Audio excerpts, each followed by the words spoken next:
Now we can see the introduction of signals and the standard signals. Introduction of signals and the standard signals. After completion of this course, the students can able to do problems based upon the basic signals, and they can also able to construct the complex signals.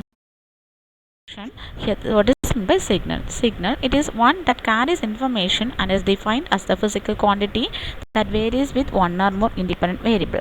And the signal, there are some examples for music and speech. Here, the signal may be defined on one or more independent variable, and if the signal depends on only one variable, then it is said to be one-dimensional.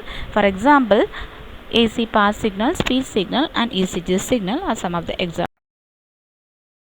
A signal is represented as a function of two or more variable. It is said to be the multidimensional signal, and the examples are an image signal. It is represented as f of x comma y. Here x and y represents the horizontal and vertical coordinates. Now the intensity of the image varies at each coordinate. And next one is signal modeling. The representation of the signal, my mathematical representation expression, is said to be signal. A signal that is defined for every instant of time is said to be the analog signal. Analog signals are continuous in amplitude and continuous in time. It is denoted by x of t. It is also known as continuous time signal. And the example, this graph figure shows the example for continuous time signal. Signal that are discretized in time and quantized in amplitude is called the discrete time signal. Discretes are called the digital signal, and these are the figure. These are the figure that are shown for the digital. This is the representation for. And now we can see some of the basic elementary signals for the case of continuous time and discrete time. Step signal.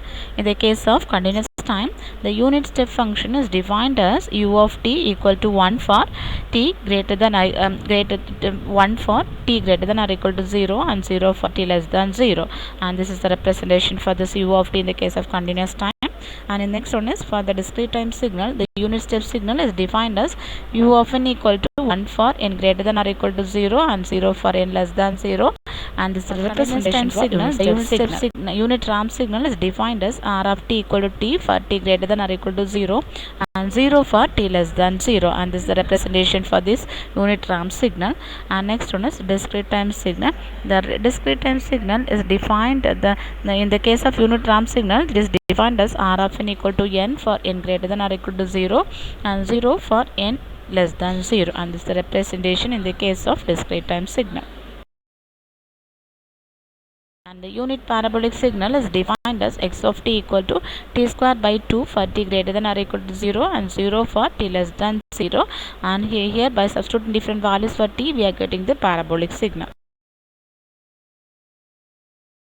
The unit pulse signal is defined as pi of t equal to 1 for modulus of t less than or equal to 1 by 2 and 0 otherwise. This is the representation of unit pulse signal. And next, impulse signal. In the case of continuous case, the impulse signal is given as del of t equal to 0 for t not equal to 0 and for del of t equal to 1 for t equal to 0. And this is the representation for unit impulse signal in the case. Next one is for discrete time. The unit impulse signal is defined as del of n equal to 1 for n equal to 0 and 0 for n not equal to 0. And this is the representation in the case of discrete time signal.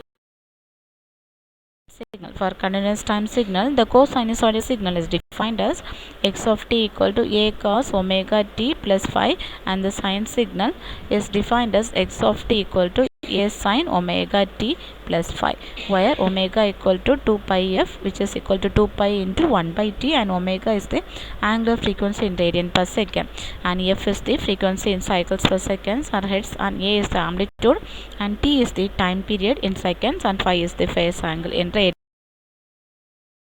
When phi equal to 0, then x of t equal to a cos omega t, we are getting the signal like this. And also in the case of sinusoidal signal, when phi equal to 0, x of t equal to a sin omega t, and this is the sinusoidal signal with respect to phi equal to 0. The sinusoidal signal, that is cosinusoidal signal, is defined as x of n equal to a cos omega n, and the sinusoidal signal is defined by x of n equal to a sin omega t, and this is the representation where the sinusoidal signal omega equal to 2 pi into f, which is can be given as 2 pi by n into m, where omega is the frequency in radians per sample and m is the smallest integer, and f is the frequency in cycles per sample, and a is the a continuous time signal, that is the real time.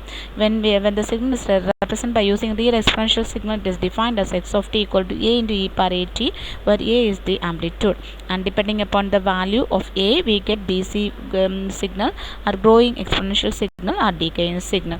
Here a equal to 0, we are getting the decaying signal. When a is greater than 0, exponentially growing signal. And when a is less than 0, we are getting the exponential decaying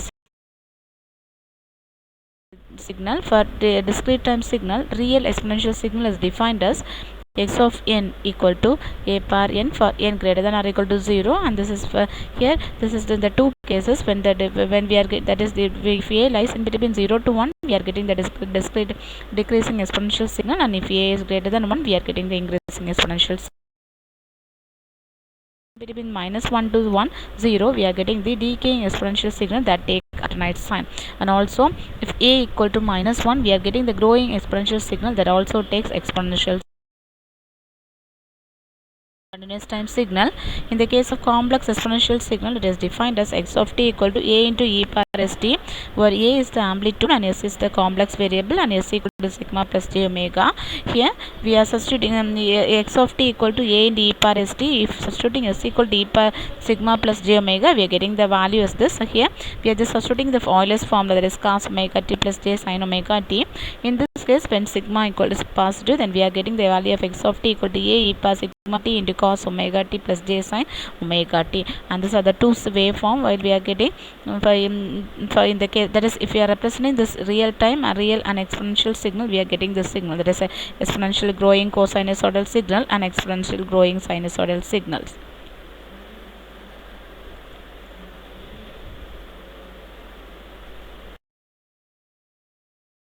Equal to minus negative, then x of t equal to a e power minus sigma t and cos omega t plus j sin omega t, where x r of t equal to a into e power minus sigma t into cos omega t plus, and also x I of t equal to a e power minus sigma t into sin omega t.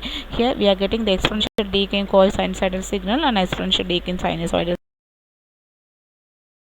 discrete time signal. The complex exponential signal is represented by using xr of t and xc of t for different cases. That is, for 0 less than a less than 1, we are getting the value as exponential decreasing cosinusoidal signal. Similarly, if a is greater than 1, we are getting the signal discrete time signal is exponential growing sinusoidal signal. And here in the case of imaginary part, if a lies in between 0 to n, we are getting the exponential decreasing sinusoidal signal. And also if a is greater than 1, we are getting the exponential growing sinusoidal signal. Thank you.